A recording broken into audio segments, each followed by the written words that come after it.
So the purpose of this course is to study and understand, as well as apply the principles of meditation. Meditation in its heart has been taught on the core of every religion, but in accordance with the skills or dispositions, the needs, the qualities of the student, and the particular culture in which this teaching has been given.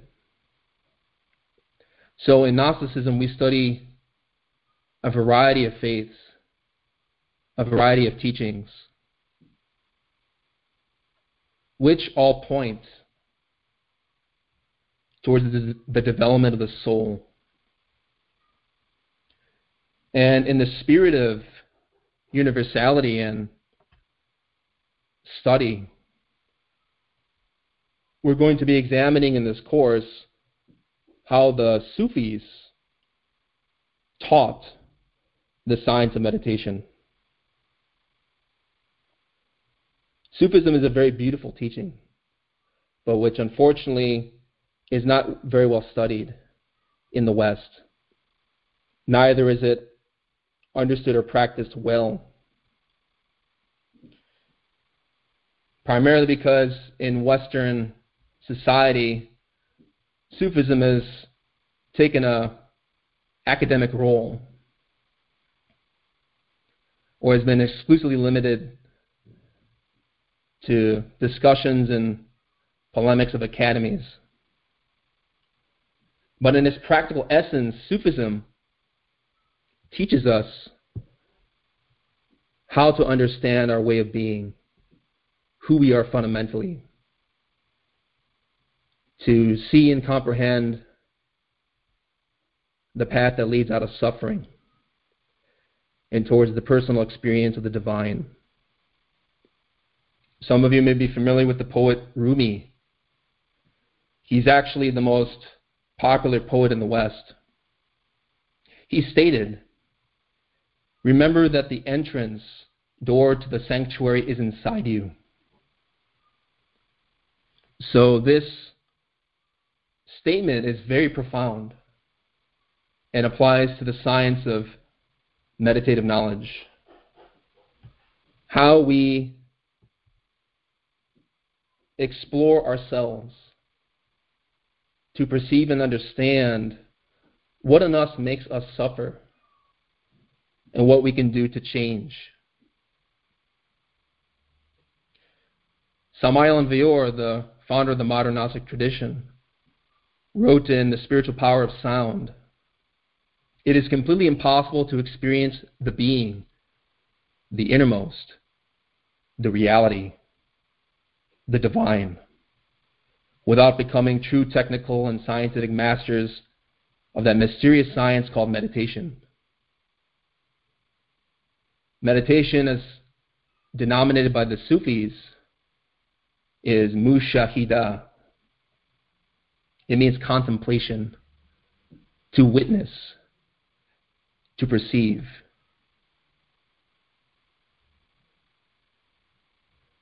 If you've heard or studied the public teachings of Islam, they have a very famous statement or declaration of faith called Shahida. This is the famous postulation, "There is no God but God, and Muhammad is his prophet."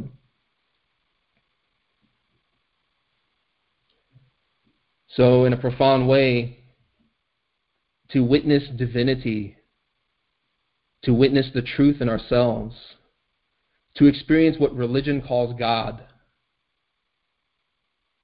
that all depends on meditation. Because to bear witness of something, we have to see it. We have to perceive it. And that is what meditation is for. To see divinity, to know divinity, to not believe or leave that knowledge exclusively in the intellect or a sentiment in the heart. To really bear witness of the truth is to be a practical meditator, to practice contemplation, mushahida. That is how we enter the sanctuary inside of us, because all of us have divinity, the reality, the being inside. Samael Vior, who founded our tradition, explained that Sufism teaches about the level of being, qualities of consciousness, and also the way to perceive in ourselves, to understand the obstacles, that which conditions us and makes us suffer.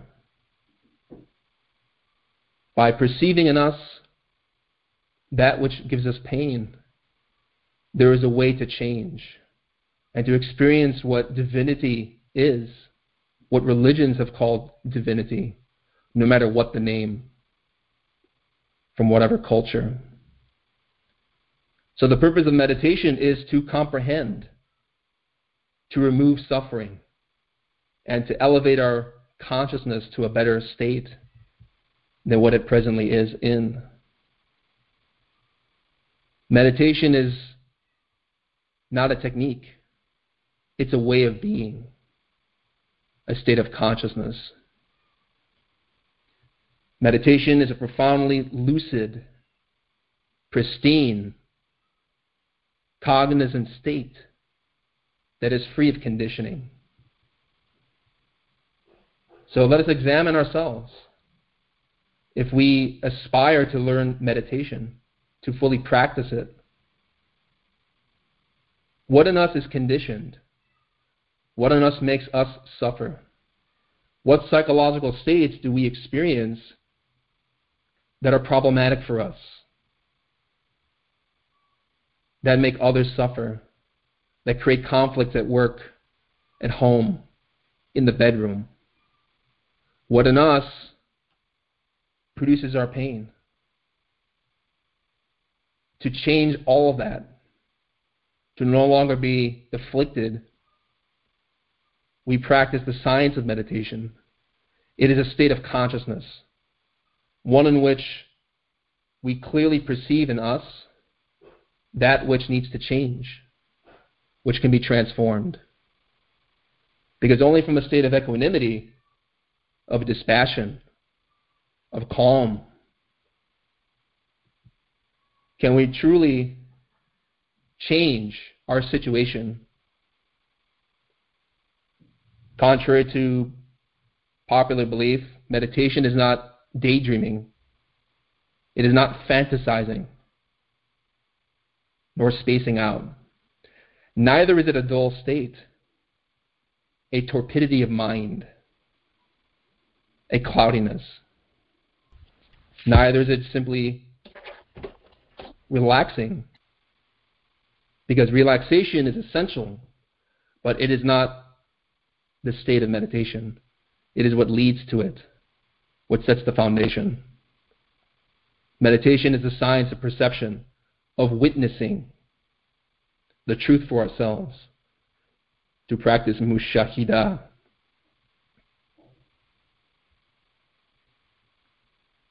So by comprehending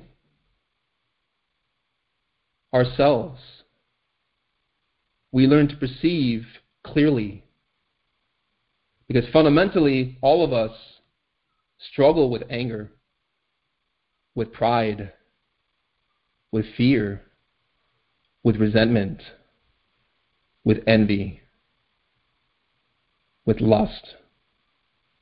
These are qualities of being which are very negative. Fear that debilitates, that conditions, that traps the essence of who we really are.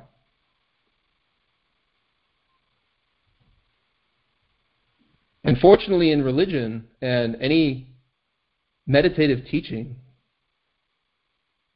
there is a path that leads out of those conditioned states. But what it requires is a type of renunciation, a type of work, a type of practice.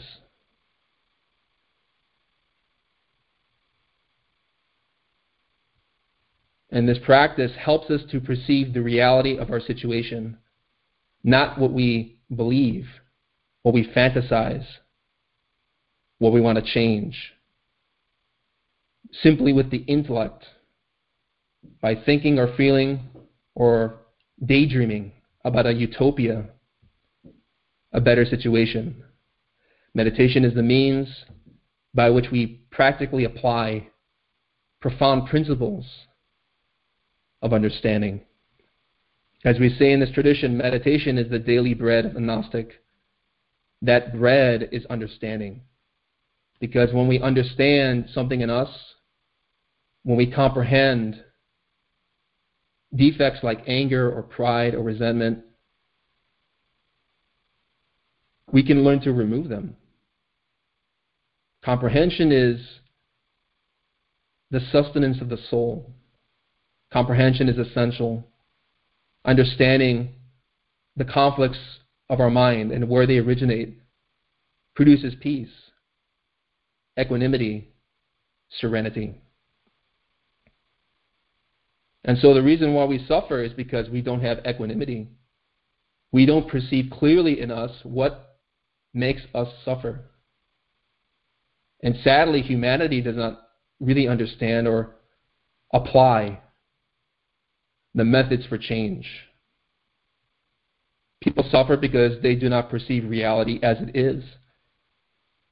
We have desires that want the external world to change, and yet we don't change fundamentally because of conditioned elements like fear and pride and anger and lust. We see life through the lens of these desires. Reality is one way, our desires want something else. And because our desires are never satisfied, never fulfilled, we go on through our existence repeating mistakes, suffering, wanting the situation to change, yet not changing our own perspective.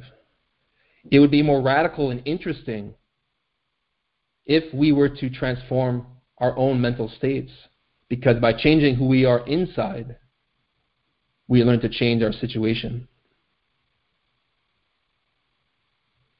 So in a symbolic way, all of us are addicted to psychological states that produce suffering. But unfortunately, we don't like to see this in ourselves. It's not a pleasant truth to understand that we produce our own suffering and that we also make other people suffer too. An alcoholic,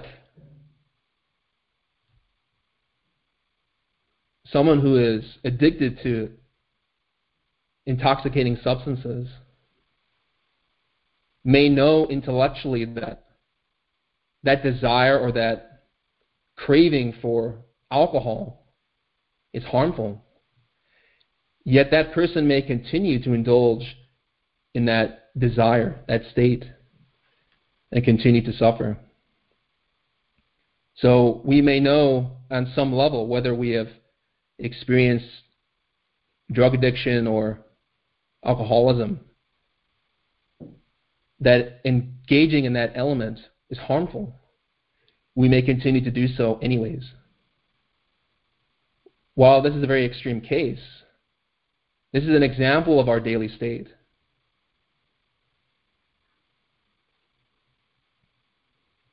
An addict knows that addiction is wrong, but continues to feed that desire.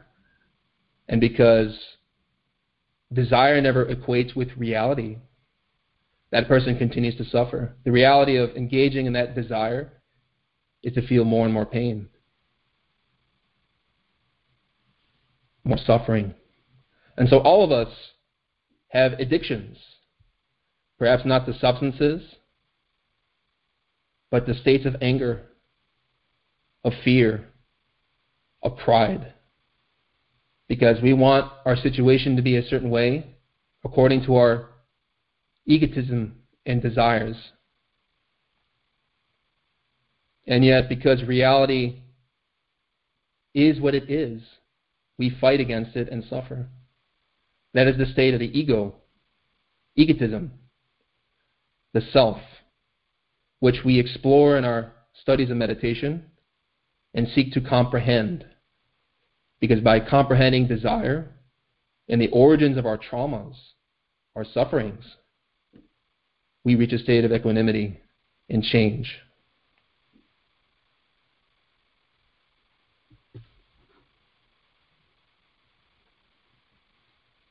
So, on a basic level, we do not comprehend how our own desires make us suffer. Because if we understood our desires and how they are never satisfied, we would not act on them or feed them. Because desire, which is always in conflict with reality, can never be filled, never be quenched. And when we don't get what we want, we suffer. That is the state of the mind, of egotism. And this is why our world is what it is today. With all of its wars, its chaos, its afflictions, humanity is in a state of crisis. And people like to change the world with politics and theories and beliefs. People attempt to resolve the external situation without even considering how we psychologically are the cause of all the pains in this world. If the individual were to examine him or herself, his or her own mental states, which cause violence, extortion, prostitution, destruction, such a person would comprehend and would enact a superior way of being, a better way of acting, of relating to the world. Samael Aun Weor wrote in his book, Treatise of Revolutionary Psychology, that all things, all circumstances that occur outside of ourselves on the stage of this world are exclusively the reflection of what we carry within. This is a very difficult realization to make. But anybody who approaches spirituality sees in themselves, observes in themselves, how their states of egotism are the exact reflection of the chaos we see humanity in today. Society is the individual. It is a reflection of the individual mind. Trying to change the society in which we live can never produce results if the individual does not change him or herself. It's a fundamental law of nature, a dynamic. The society is the individual. How we relate to others is a reflection of our own internal psychological states, in which Sufism teaches us very beautifully how to comprehend, to analyze, to know. With good reason, then, we can solemnly declare that the exterior is a reflection of the interior. When someone changes internally, and if that change is radical, then circumstances, life, and the external also change. So the science of meditation is what will lead us towards that change. As Samael Aun Weor wrote in The Great Rebellion, in life, the only thing of importance is a radical, total, and definitive change. The rest, frankly, is of no importance at all. So when we study Sufism or any tradition, meditation, we have to be very tired of suffering. We have to be very firm in our resolve to work on our own mistakes and not to blame others, to change who we are. Because if we cannot change ourselves, It is impossible to change another person, to influence them, to help them. So therefore, if we are really working effectively in ourselves, then our situation will change. It is a law of nature, like gravity, like attraction. What we are psychologically attracts the circumstances of our life. If we are drunkards, we will be at the bar with other drunkards. If we are lawyers, we will be with other lawyers. If we are studying spirituality, we will meet others in a positive sense who are studying the same type of teaching, who also want to change.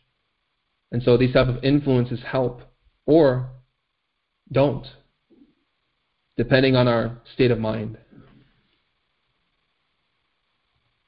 And so we have to examine the facts. This is the radical zero base by which we approach the science of meditation. Because meditation is a state of consciousness, is a state of understanding. It's about acquiring information, acquiring data. We have to see and look into ourselves to witness that which causes our affliction, to see it, not to daydream, to theorize, to believe, to think we are a certain way because of our culture or heritage or experience, but simply to look, to examine, to perceive. Because as I provided the example of an alcoholic, they may know intellectually that their desire for alcohol is destructive. It causes harm. They may intellectually know this and yet continue to engage in that desire itself. So what is missing in this example is observation of the facts. Looking at what the situation is. What is the reality? Gnosis is lived upon facts, withers away in abstractions, and is difficult to find even in the noblest of thoughts. So this term gnosis is Greek. It means knowledge, but not of an intellectual type. It is conscious experiential perception of reality. There are many levels of this perception, just as within the Muslim or Sufi doctrine, there are levels of witnessing the truth. So you've all heard the famous public declaration of faith, La ilaha illa Allah, Muhammadun Rasulullah. There is no God but God, and Muhammad is his prophet. There are many people who recite this declaration and believe that they are now followers of God and that they are saved, simply because they think a certain way or feel a certain way. But unfortunately, gnosis is lived upon facts. It withers away in abstractions. It is an abstraction to believe in a concept that one is a follower of a tradition or thinks that one is a saint. To believe that we are holy people because of our religion, of an institution, of a group. These are just concepts. They don't relate to the reality of our situation, of what we are psychologically. Believing in God does not change our anger in a moment of crisis. When we are criticized, we respond or react negatively and create problems, suffering for ourselves and others. So this declaration of faith on a public level does not really do anything, although people are welcome to practice and believe what they want. But in this teaching, we like to be practical. What does it mean to witness divinity? To bear witness of something. It means that we've experienced it. To witness something, or a person who is a witness in a court of law, sees an event with objectivity, hopefully. But in that situation, when we say we have seen something, it's because we've experienced it. It is what we know. It is not what we believe. To really bear witness that there is a divinity inside of us and that there are many masters of humanity, of any tradition, that have experienced that, is another thing. It's another thing to really have that knowledge for ourselves from experience. And so what does this declaration of faith mean in a more profound level? To bear witness, the shahidah. It means that one is practicing mushahida, which is the Arabic term for meditation. Because in a state of meditation, when we have abandoned our conditions of mind, our negative internal states, we can in turn enter into states of consciousness that are more elevated and that are beyond physicality.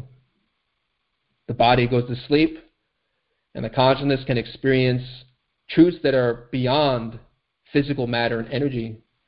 Some people call these dreams, lucid dreams, out-of-body experiences, astral projections, jinn experiences. These are states of consciousness that are very real. And the one who has experienced them knows those states primarily because of facts, because fulfilling the necessary principles of meditation by working practically with them. And therefore, such a person does not need to believe in anything. Doesn't believe in a tradition, doesn't think something is true or think God is there, but knows it.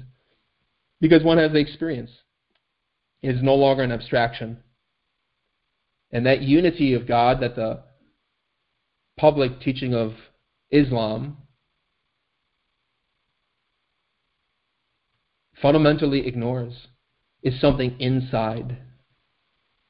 People like to believe in God as some anthropomorphic figure in the clouds who dispenses lightning bolts to this poor anthill of a humanity.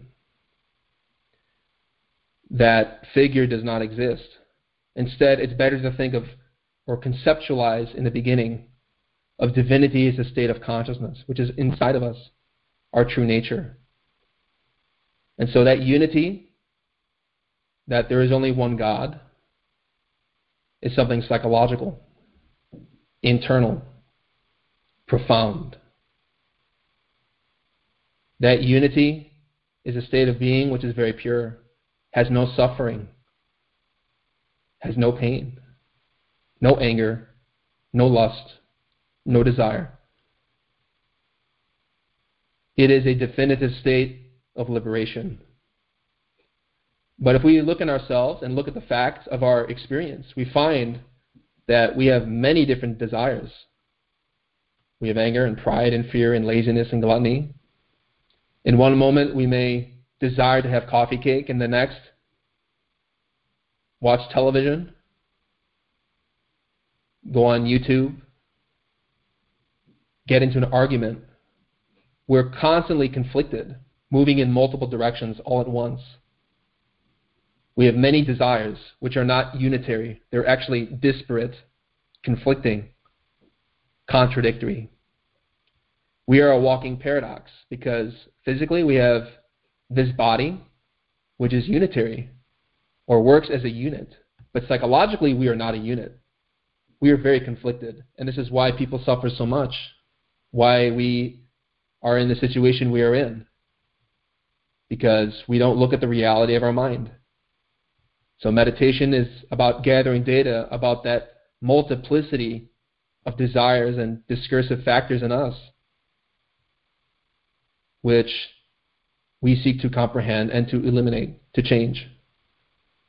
So meditation is how we see clearly in us what needs to change. Therefore, gnosis is lived upon facts. It withers away in abstractions, ideas, beliefs, and is difficult to find even in the noblest of thoughts. So religion, as it is taught today, has very noble aspirations, but we have to look at the practical aspects of these doctrines, of these methods, to see what works and what doesn't. Because if humanity continues to suffer and we continue to suffer, it means that we are not changing fundamentally.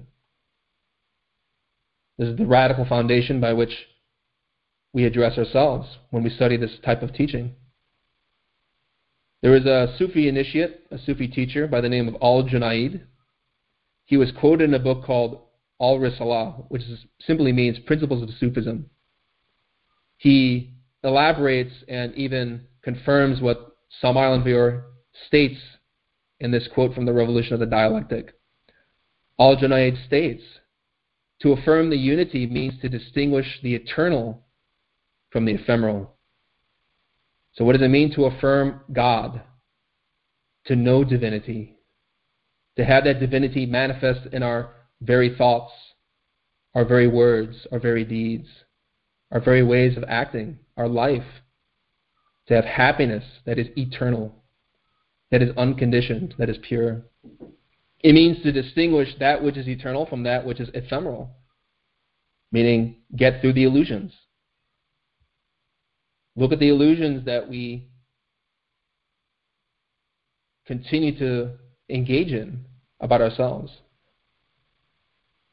It means to look at that which is not concrete, which is not real, because all these desires, according to any meditative tradition, are not our true identity. Our true identity is happiness, a state of contentment, a state of peace. And so everything else is arbitrary. It is not eternal. And therefore we have to learn how to go inside of ourselves to calm the mind and to learn to remove the conditions that have trapped us, that we put into place. Jalaluddin Muhammad Rumi, the greatest poet of the Sufi tradition, stated, "Your task is not to seek for love, but merely to seek and find all the barriers within yourself that you have built against it." Therefore, we have to rely on facts, observe ourselves, gather data about what we are doing in a given moment, to practice awareness of ourselves. Because as Al-Jurari, again from this book, Principles of Sufism, teaches, if someone does not seek to acquire the knowledge of the unity of divinity from experience through some kind of evidence, the foot of his delusion will slip into an abyss of destruction. So, of course, this is a very serious case. But any person who approaches meditation does so because they no longer want to suffer in life, in which to change themselves. We have to rely on evidence. Look at what we are. Do not assume we are a certain way or think intellectually we are or possess certain qualities, but simply to look, to observe, to not daydream. But also not also to seek for love, but to look in ourselves to see what has trapped it. Because by removing these imperfections in ourselves, we can truly experience what love is. And so meditation was taught in the schools of Sufism very similar to many other traditions. There is an introductory teaching, there is an intermediate teaching, and there is an advanced teaching. The following words are Arabic. There is Sharia, the introductory level. There is Tariqah, the intermediate level. And there is Haqiqah, Marifah, the advanced level. These are respectively an exoteric or public teaching, a mesoteric or intermediate teaching, and a hidden, secret, mystical teaching, an esoteric teaching.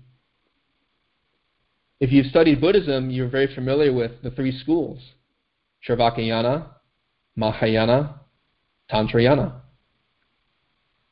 So we're going to explain a little bit about these Arabic terms because they hold a lot of value for studying what meditation is and how to practically and effectively apply it. People hear the term Sharia, and in the West, this term has a lot of baggage. People associate Sharia with Sharia law as the punitive laws of Muslim countries, in which people have been stoned or executed, have been harmed. And sadly, people have used that aspect of, or misinterpreted, the original intent of this term. Sharia simply means law, but it is not a cultural law. It is not morals. It is not dogma. The Sufis have a very interesting interpretation of what Sharia means. It simply means conduct, how one acts. Sharia, as a public teaching, in the true sense, refers to how we produce actions which bring about the harmony and happiness of others, but also ourselves. This is known as ethics, codes of conduct, ways of being. And it has nothing to do with the violence that is truly afflicting the Middle East. Whether people would like to interpret certain scriptures for their own benefit to promote degeneration and destruction is one thing.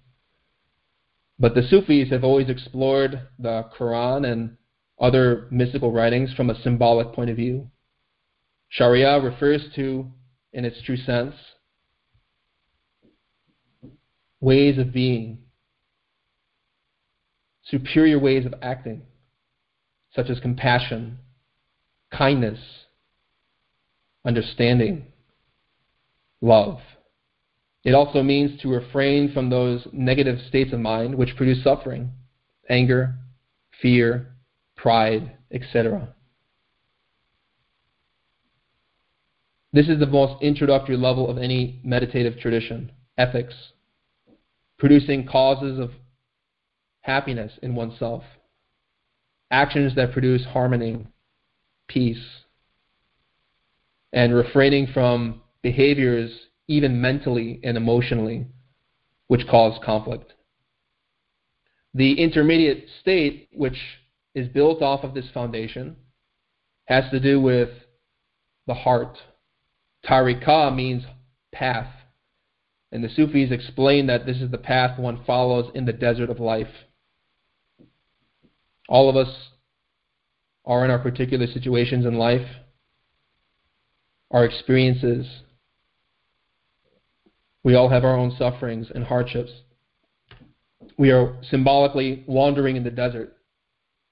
Tariqah has to do with those special practices that are for the benefit of others. The introductory level of religion, ethics, has more to do with training our own negative mental states and producing positive states. But the path of spirituality, tariqah, is working more for the benefit of others. So this is a very profound shift in one's focus, in which our meditation is not just about us. We learn to change who we are so that we don't affect others negatively.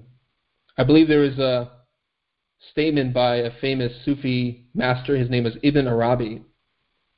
He said that he would always go on retreats, khalwa in Arabic, in order to not abandon the world, to avoid negative people. But he would go off into the desert or wherever in order to reflect on himself and work on himself so that he doesn't affect or did not affect others. He says most people enter retreat because they want to avoid bad people, the cities, whatever. But with tariqah, the mesoteric level of meditation, the heart of any religion, is more about working for the benefit of others.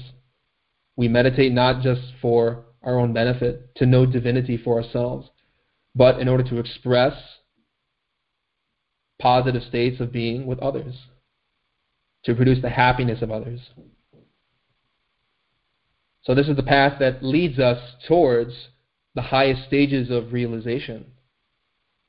When we work for others, when we develop compassion, when we eliminate states like anger, we are in turn preparing ourselves for even higher degrees of understanding, which is hakika marifa.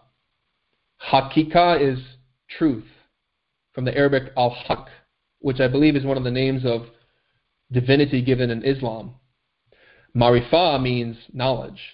Again, this is the Arabic equivalent of the word in Greek, gnosis. This is the esoteric teaching. It is the hidden teaching. It has to do with certain practices which are very expedient, in which people who have fully established themselves in meditation, are working for the benefit of others, can receive methods and practices in order to truly advance, to have more power and energy and work by which to impact others positively. This is the equivalent of Tantrayana, the teachings of Tantrism, or the perfect matrimony, explained by Samael and Veor. It is the teachings of alchemy according to medieval science, the science of a marriage, how a couple can work together in their matrimony, in their union, in order to transform everything they are for humanity.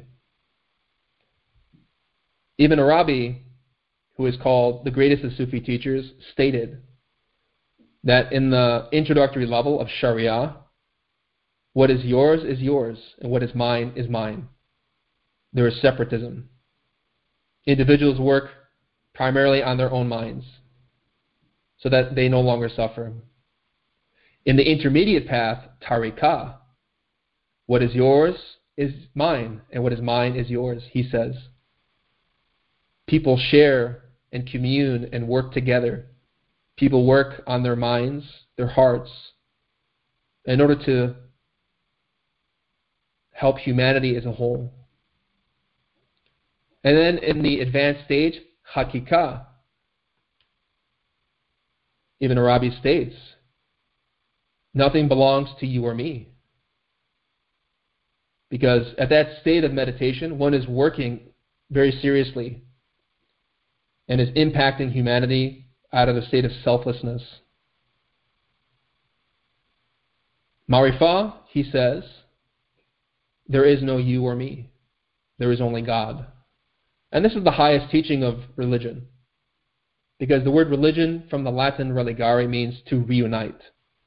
This is when the soul or consciousness in meditation and through this type of work has united as a consciousness with the truth, al-haq. No matter what name is given to that truth, no matter what religion, that divinity. And so this is a very profound state. And as at that level in which one can truly say, there is no God but God, and Jesus is his prophet, and Buddha is his prophet, and Krishna, Moses, Muhammad, or whomever are his prophets. That is the highest experience of the truth, which we can taste in the beginning if we're working seriously. But these levels are developed gradually, progressively, as we're practicing the requisites.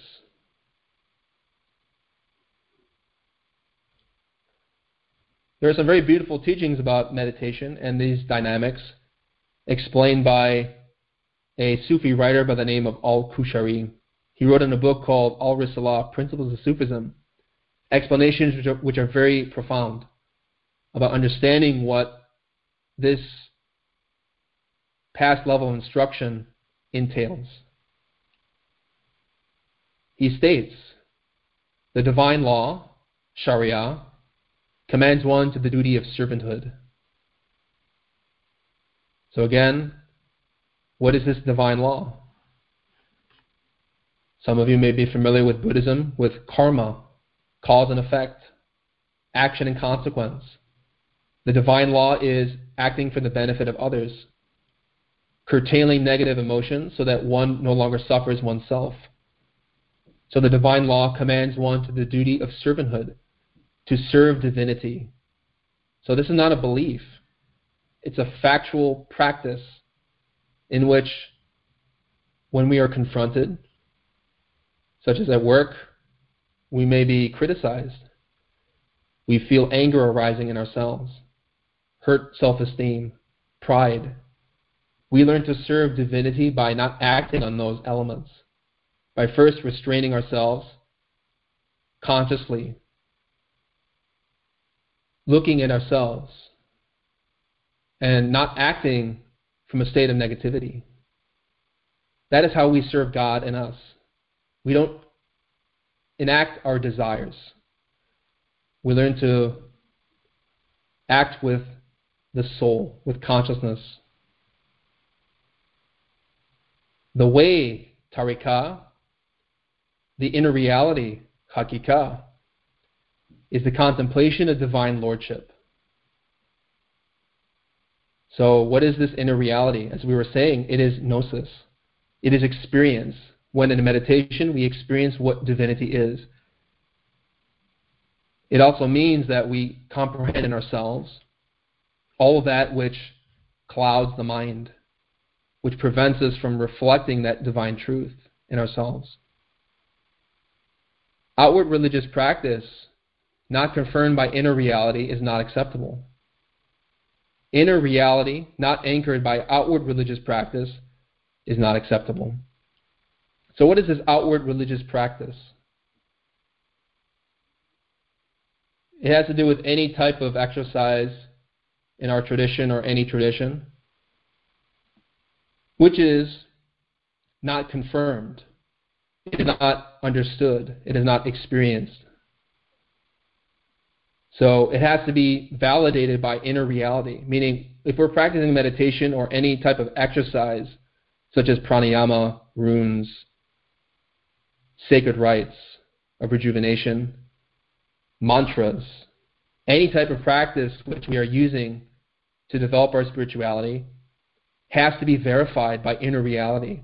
We have to genuinely perceive how these practices work, how they are effective. Because simply going through the motions of praying mechanically does not produce any results. Therefore, this type of practice is not acceptable. We have to really vividly, consciously understand the purpose of any exercise so that we can become prepared for meditation. Inner reality not anchored by outward religious practice is also not acceptable, meaning having any type of experience, whether in dreams or in meditation, which have nothing to do with our practice, is also not acceptable. So there are many people who, by engaging in these type of exercises, start to see things in themselves. They have dreams or visions, but unfortunately, because the mind is so conditioned, we are so afflicted with ego that all we are seeing in many cases is a reflection of our own subjectivity, our own conditions. So if someone is filled with anger, they see through anger. They have dreams and visions and experiences filtered through that element. Unfortunately, we have a lot of egotism, and we project a lot of our mind into our dreams when the physical body is asleep. So having those type of inner experiences, but they're not grounded in any type of ethics, if we have visions or perceptions which are not grounded in our spiritual practices, is also not acceptable. We have to learn to differentiate that which is objective from that which is false. And this is the fundamental quality of meditation, is discernment. To discern what is ephemeral from what is eternal. Divine law brings obligation upon the creation, while the way is founded upon the free action or experience of the real. So this path of ethics, divine law, is an obligation upon us. Divinity does not want us to suffer. Divinity wants us to enact positive actions which produce happiness. It is an obligation. It is a trust and a tryst. It is an agreement that anyone takes when they are seriously working and looking in themselves to change. And so this way is founded. Meditation is founded upon the free action or experience of the truth. We have to perceive and experience these things for ourselves. What religion, what scriptures, what practices actually entail and their results. The divine law is that you serve Him. The way is that you see Him. So how do we serve divinity? When we're with our loved ones, our parents or family members are really provoking our anger, our self-esteem, our pride. We want to be sarcastic, negative, harmful, hurtful with our speech. We serve divinity when we refrain from those behaviors.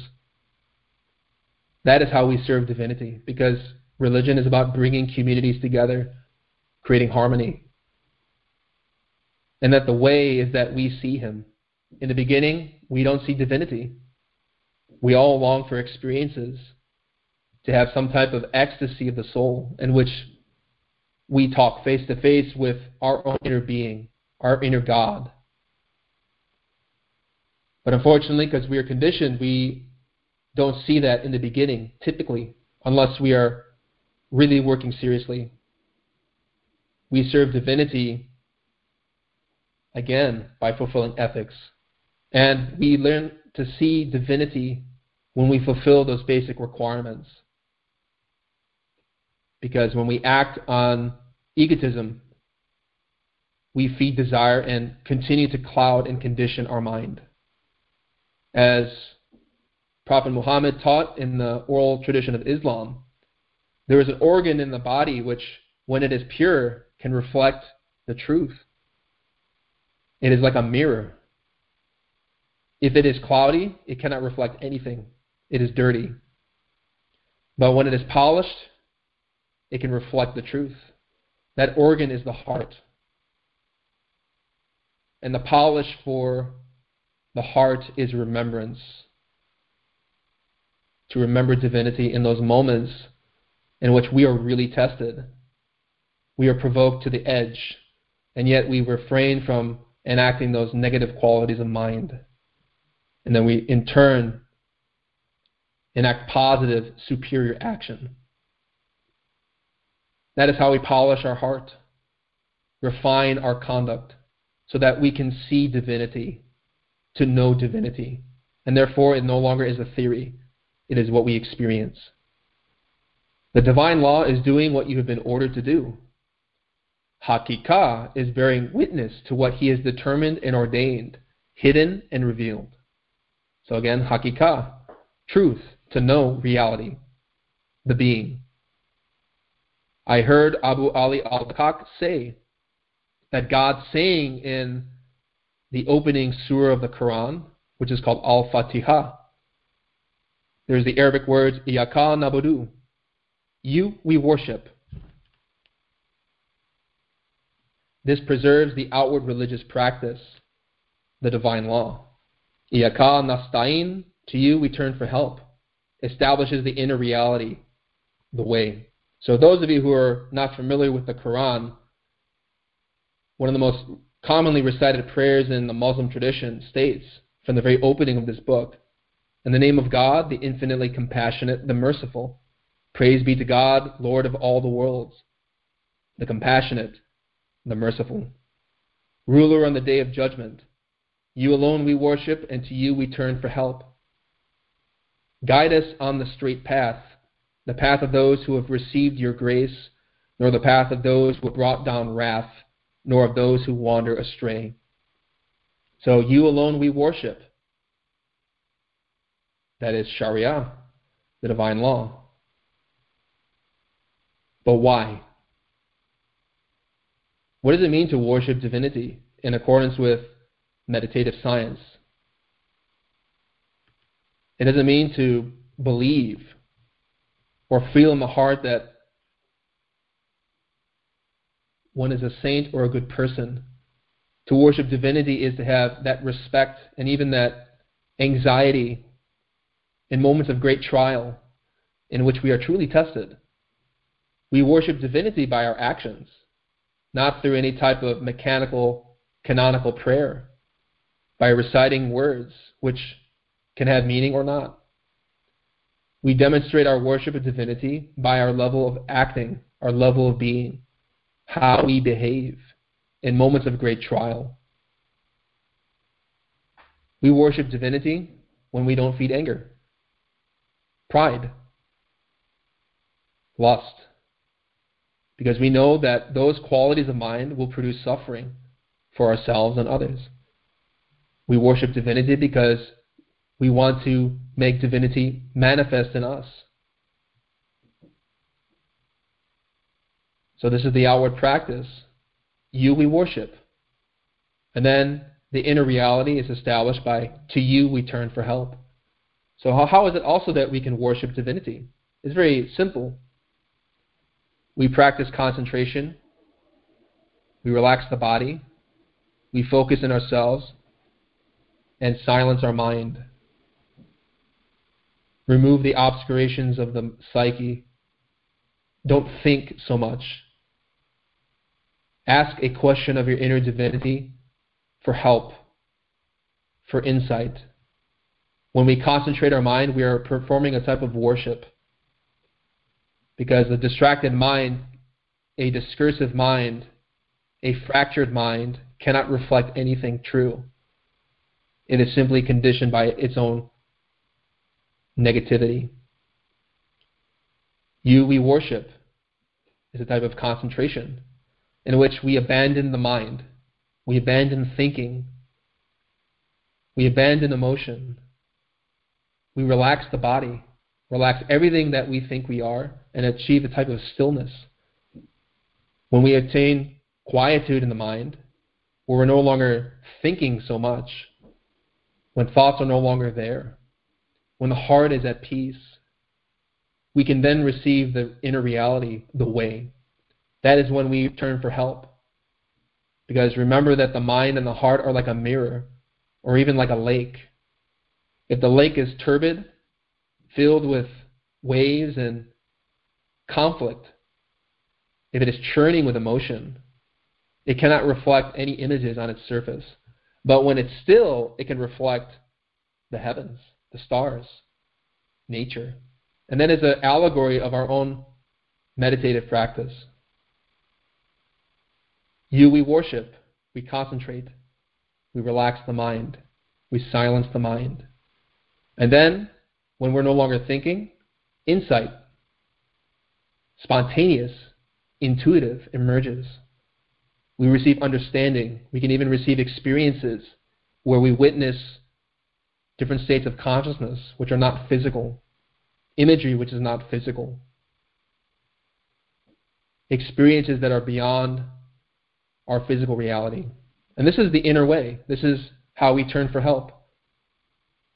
This is when we receive understanding, comprehension. And with comprehension, there is serenity. There is understanding and peace. When we understand the cause of a certain fault in us, or a certain problem, we are no longer afflicted. And then we obtain religion. Know that religious obligation is a spiritual reality in that it was made necessary by His command. And spiritual reality as well is a religious obligation, and that the realizations of Him were also made necessary by His command.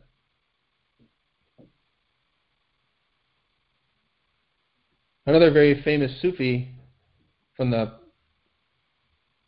Persian tradition of Sufism wrote corroborating the thoughts of Al-Qushayri. His name is Abdullah Ansari of Herat, from a book called Stations of the Sufi Path. Now the divine law, Sharia, is entirely the divine truth, Hakikat. And the divine truth is entirely expressed in the divine law. And the foundation of actual realization of the divine truth is the divine law and the claim to follow the law. So don't think of a law or this law as something physical, political, social. This law has to do with consciousness. Certain behaviors produce sorrow and pain. Certain states of consciousness produce happiness. It is by learning to work on ourselves in which we can learn to experience this truth. The divine law and following that law without realizing the divine truth is useless. Just as claiming to realize the divine truth without practicing and understanding the divine law is useless.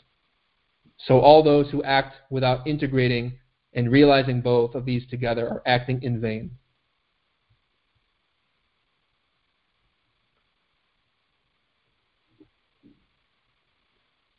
So simply believing in a tradition is useless. To say there is no God but God and Muhammad is his prophet, or to believe in Jesus, in the Buddha, in whomever, and following a type of moral system does not change anyone. Morality is again different from ethics. Morality are beliefs about how one should act, but it does not mean that one acts consciously. Ethics is what we do practically in ourselves so that we can experience the truth. We'll conclude with a beautiful teaching again from the book Al-Risalah, Principles of Sufism. They talk a lot about 3 blessings, which synthesize and summarize the foundations of meditation according to the Sufi teachings. It's a very beautiful book that elaborates many anecdotes and stories, of which we'll relate a few. There are 3 blessings: faith, submission, and beautiful action. Or Iman, Islam, and Ihsan. So faith has nothing to do with belief. When you witness something for yourself, you have faith. You've experienced it. You know it. Even as basic as putting one's hand on a hot stove and getting burned, one has faith and knowledge and understanding that to place one's hand on that kitchen stove is to get burned. That is a very basic level of understanding. But in a more profound sense, we have faith when we verify through meditation what divinity is, what consciousness is, and that certain actions are either the bane or the boon of the soul. Islam simply means submission in Arabic, to submit.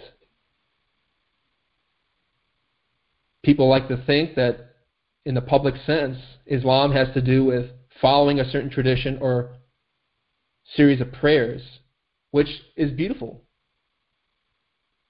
But in a more profound sense, we submit to divinity when we work on our mind. We no longer act on egotism. And that is how we act beautifully, ihsan. And if you've heard the Arabic name Hassan, originates from this Arabic root, ihsan. It means beautiful action.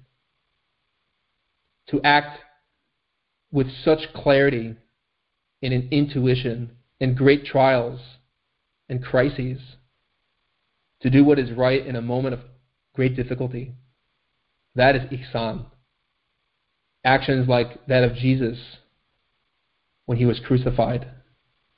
The love and selflessness he showed to his enemies is perhaps the greatest act of selfless love, of beautiful action our humanity has ever witnessed. So all of us have that potential to act beautifully. And these 3 blessings are emphasized in the following anecdote. Gabriel appeared to the prophet in the form of a man, the angel Gabriel. "O Muhammad," he said, "what is faith?" Iman. The prophet replied, "To believe in God, his angels, his books, his messengers, and destiny. It's good and bad. It's sweet and bitter. Come from God." So he uses the term belief, and in the original Arabic, there are meanings which are much more profound. People commonly associate belief with thinking something is true or feeling something is true, but not knowing. Belief comes from leave, to be through the power of love, which is not just an intellectual thing, but is an act of consciousness in which our very ways of acting, thinking, feeling, moving, behaving is done from love and remembrance of divinity, to be present, to be conscious. "You have spoken the truth," said the visitor. We were surprised that someone would corroborate the Prophet, both questioning him and confirming what he said. "And inform me, what is Islam?" Submission to God's will. He continued, "Islam is to establish prayer, give the poor their dues, fast during the month of Ramadan, and make the pilgrimage to the house of God."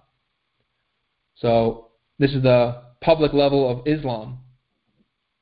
Certain prayers that people adopt and fulfill as a type of kindergarten for the science of meditation. Prophet Muhammad was even known to have said, "An hour of contemplation is better than a year of prayer." But in the beginning, it's good to pray to whatever divinity or form of divinity we have an affinity for. Islam is to submit to divinity through our heart, through our actions, where our very ways of being is a form of prayer. We can pray 5 times a day towards Mecca or any type of tradition that studies meditation. We can adopt many prayers, which are very beautiful and useful. They're all very powerful. But what's essential is that when we pray, we don't think. We don't rationalize. We open up our heart. We reflect on ourselves and how we need help.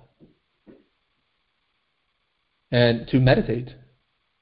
Because an hour of contemplation is the greatest prayer. To observe ourselves and to learn about what makes us suffer is the greatest form of prayer.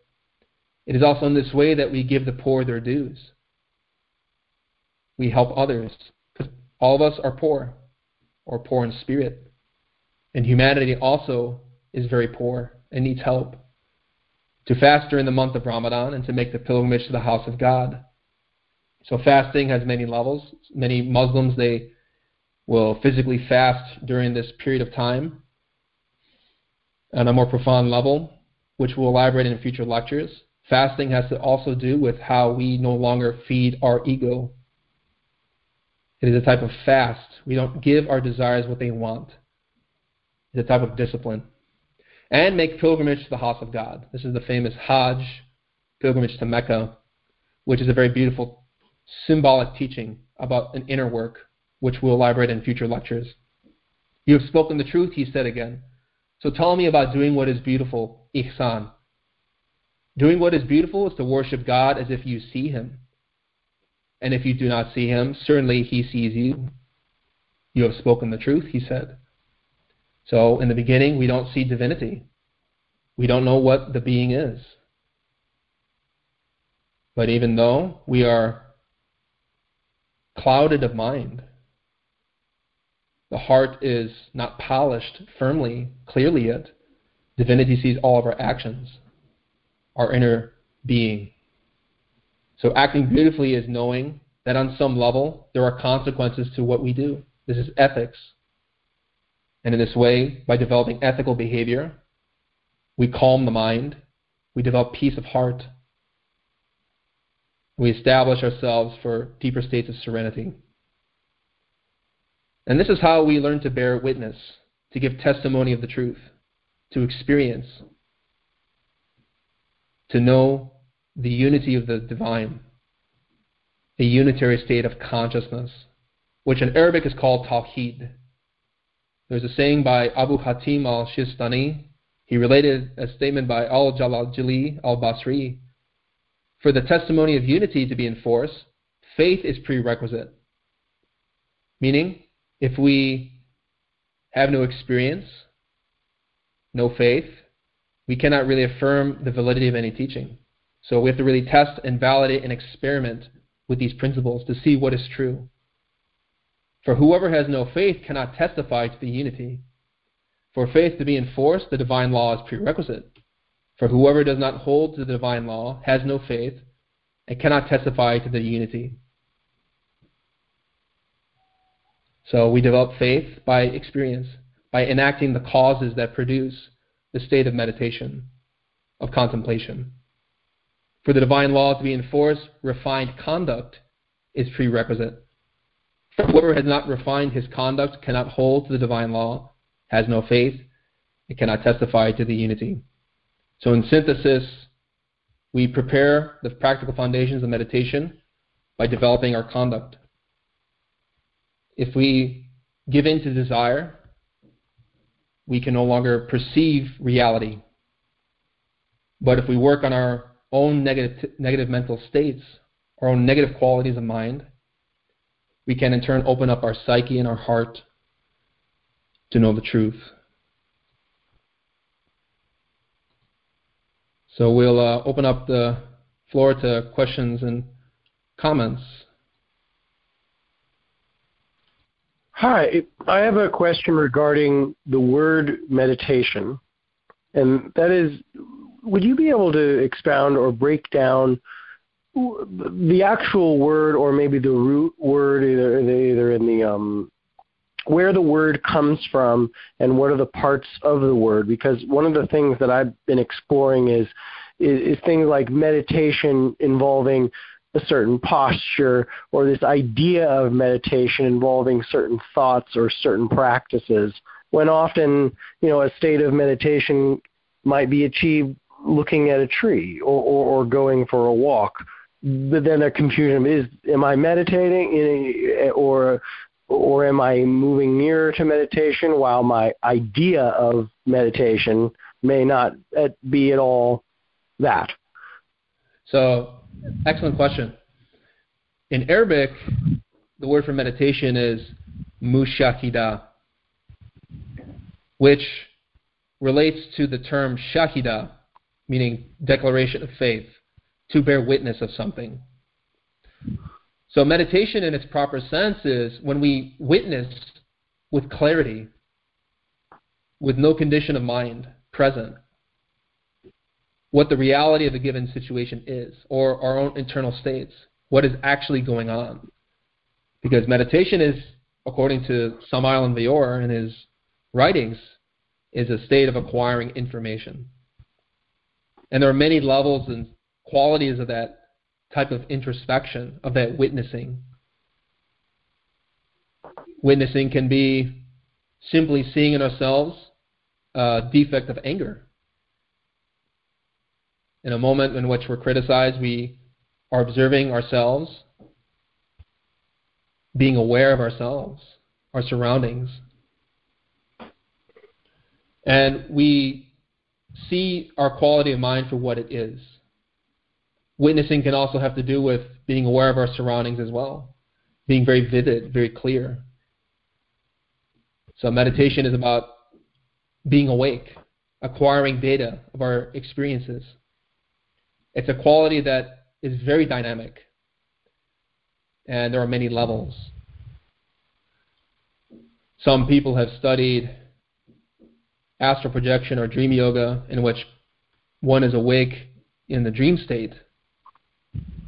One is no longer in the physical body, but one is experiencing life in the eternal worlds. That is a form of witnessing as well, a state of meditation. But the problem is that once we experience that state, even if just for a moment, our own conditions of mind, our own egotism, pulls us out. So the way that we learn to sustain those states is by, again, practicing meditation. Going into ourselves, silencing our mind, relaxing, suspending our senses, looking inside of ourselves. Consciousness is very beautifully explained in many of the Sufi writings, of which we're going to explore in this course, which can give you an idea of what those qualities and states are like. But the best teacher is always going to be your own practice. examining your own mind and what qualities are objective and clear and what are not.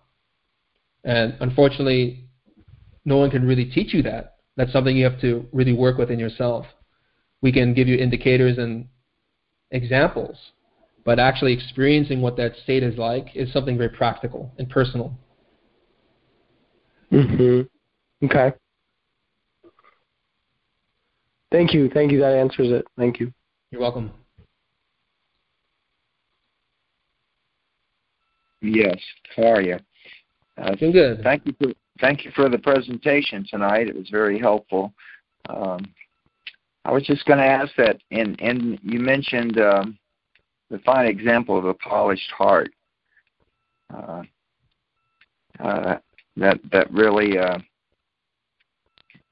really made an impact on us here. The other thing is, in doing the practices, you also mentioned, not to be mechanical and whatnot. Wouldn't the use of imagination after preparing yourself, wouldn't the use of having imagination in the practices be essential in being able to perform them in a way that you can connect to divinity, and that this would also be carried on over to the concentration and focus in our meditations? Absolutely. The term imagination is commonly called clairvoyance, for those who are not familiar with the teachings of conscious perception, imagination. It is the ability to perceive imagery that is not physical. And so whenever we do any practice, whether we're doing mantras or prayers and concentrating our minds, we open up our imagination to visualize and to perceive in our mind's eye the result or the goal we seek. So imagination or perception, which was given the name clairvoyance, meaning clear vision, has to do with qualities of perceiving. When we do runes or any exercise of practice, any mantras, we learn to visualize in our mind energy flowing. Or we can visualize any figure within any tradition that truly inspires us, such as an image of the Virgin Mary or any of the Greek gods. Imagination is essential to our practices. Meaning to concentrate the mind is important, is the beginning. We learn to concentrate ourselves by working in ethics.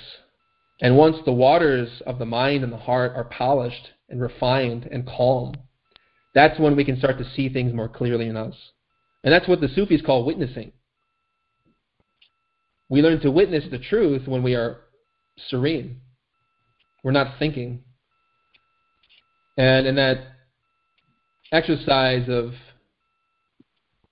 runes or any type of practice that we do in this teaching, we first calm our mind and we visualize, we pray.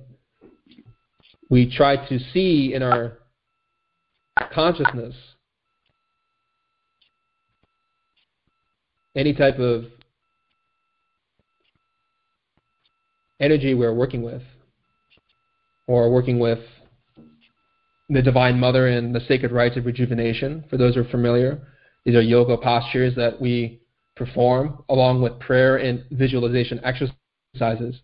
So we perform certain visualizations in which we ask for help from divinity in order to bring down healing energies and force in our body and our mind.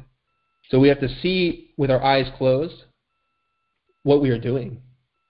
If we're invoking or calling upon these forces, we have to learn to see them, to imagine them, to perceive them. And there are many levels to perception. So it's important that when we're meditating or silencing our mind or doing any type of prayer, we also imagine in our consciousness divinity and ask for help. So, of course, imagination is really important. And we'll be talking more about that faculty as we advance in this course, we'll have a whole lecture about that topic specifically. But of course, we want to say that prayer, relaxation, concentration, imagination, these are the factors that open up the doorway to experience.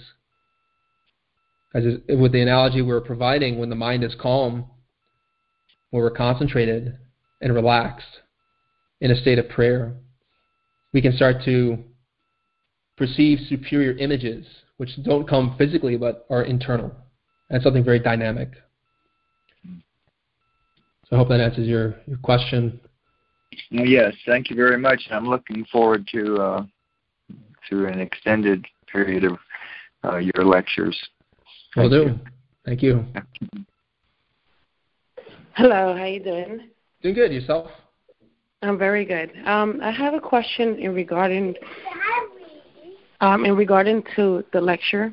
Throughout the lecture, I kept thinking of a part of the Bible. I forgot the part of the Bible where it says, the beginning of wisdom, or the fear of the Lord is the beginning of wisdom. I don't know why that thought just kept presenting throughout the lecture. Is there something related to that? Because my understanding to that is, having the fear of the Lord is being able to understand the good and evil. So is there a way that you can expand a little bit about that? Certainly. So going back to the teaching of Sharia and ethics, we learn to be afraid of acting wrongly in order to obtain wisdom. Because somebody who is not afraid of behaving poorly in any type of circumstance, not in an egotistical sense, but from a state of reverence of divinity, that person will not have any real development. So that statement, the beginning of the knowledge is fear of the Lord. That fear in the original Hebrew is pechad.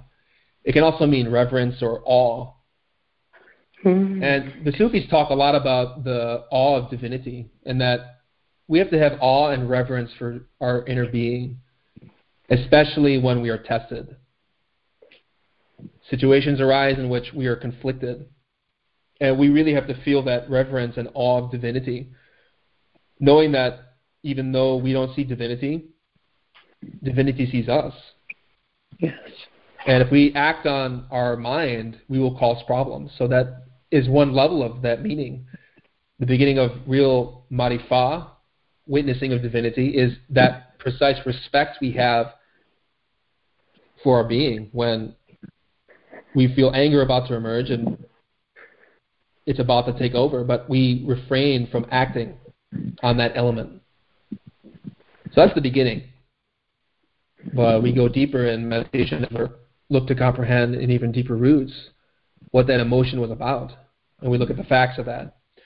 But again, relating back to Sharia, ethical conduct is the beginning of knowledge.